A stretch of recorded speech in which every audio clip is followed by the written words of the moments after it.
And let's just use climate change as the frame. Okay. Now, I would say that, again, there's three basic responses to climate change, and two of which are naive. So there's naive, let's call it generous or naive caring, which is characterized as almost the whole of those who believe that climate change is real. Right? Naive caring says, okay, climate change is real. The consequences of climate change have, affect everybody on the planet, and by the way, affect the sort of the third world more than the first world, and yet the first world has produced the effect much more powerfully, infinitely more powerfully than the other. So this is like clearly unjust. It's about as unjust as you can imagine, and billions of people, right, could die on the basis of this thing, and therefore we're going to endeavor to use a senescent, inadequate, highly corrupted, complicated infrastructure to try to govern our way past that. That's the naive part. That's the naive part. And this happens all the time, right? There's a naive, like, we don't have enough homes for people, so we're going to build the projects. Fill in the blank. It's the, right, of course. It's the yearning to do something well with a naive belief in highly obviously inadequate tools, and then kind of like waving your hands in the middle of it and trying to feel better about the thing. Oh, I did something good.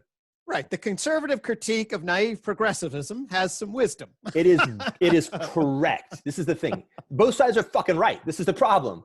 It's not like one or the other. You're both wrong. You're both right. It's got to be a third. Okay. So let's switch to number two, right? The naive conservative approach. It's naive in a very different sense. Maybe it's a different version, but it's naive in a very particular sense. Like, I don't want to give up my truck. Fuck you. The Chinese aren't giving up their ability to dump carbon into the atmosphere, and giant tankers shipping plastic crap that takes away my job are contributing a lot more carbon than my fucking truck. So get off my ass. Right. At the end of the day, they're feeling the reality of the approach that's being taken. At the end of the day, really, really is an elitist cross subsidy. We're gonna. And they have a big bumper sticker on their truck that says "Fuck the commons."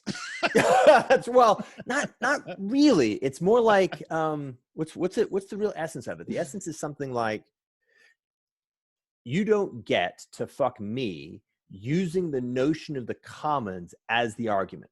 That's what it really is. No, that's absolutely the conscious argument. Yes. And then I guess I should have said that should go in the shadow of that bumper sticker. Right. Yeah, that's what, if you've got kind of like, progressive goggles on, that's what you see. Take the goggles off, you're like, oh, okay. And that's real, right? It's like, hey, look, I'm taking care of my family. I got to take care of my commons locally, and all I see is you fucking me. And I don't want that guy over there in India to suffer. But this fucking me is not going to help that guy. It's not going to work.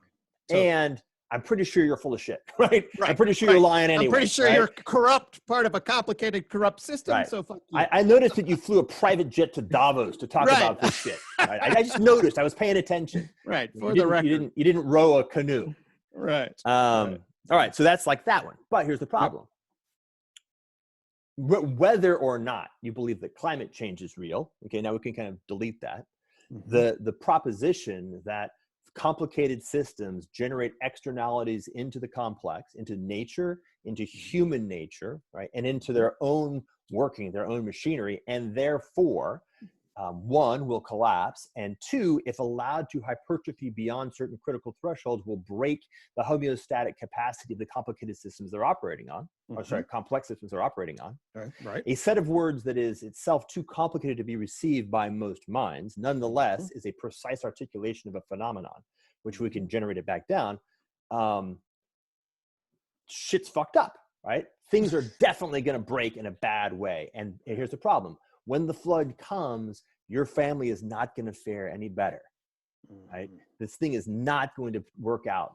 You cannot put on blinders. The problem has to be solved. You have to be willing to solve that problem. All right, so then we end up with the third, right? So my point is, hey, there's going to be something like a necessity to give up a lot of the stuff that we've become used to in the West. Right? I'm going to give you the really, really good news. it's shit. Mm. You never needed it. Frankly, you never wanted it. Right? It distracts you from life. It distracts you from meaningfulness. Return back to meaningful life, and you will remember that it was shit in the first place. Right? That's the thing. Right? That's the notion. And you will truly own that which is truly owned, and work your way up from there. So we want to say, let us resacralize the sacred. Let's honor the sacred. Let's return our capacity to be in sacred relationship with life and with the world, and not engage in the profane. Like, I'm going to flush the profane down the toilet. Now, it turns out, if I really seriously actually want to flush the profane down the toilet, I will end up giving up almost all of what we have generated at an institutional infrastructural level, right? Okay, that's what I'm trying to say to folks on that side of the equation. Gotcha. That's the key message. Now, here's the thing. Again, it ain't going to be easy. We cannot instantaneously actually take care of everybody.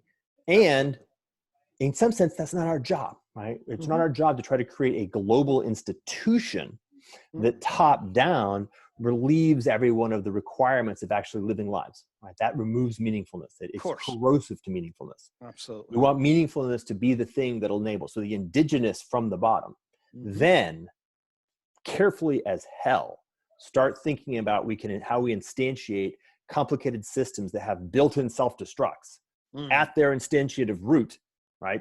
Down to the bottom, and are designed carefully so that the act of gaming them is evidence of sociopathic tendencies, and maintain the integrity of the commons as a sacred trust, right? Something along those lines. It's a long arc, and obviously what can I say? I don't know of anybody who can do what I just said. I certainly cannot give you IKEA instructions for assembling this particular, hutch, but certainly it's in the frame of directionality.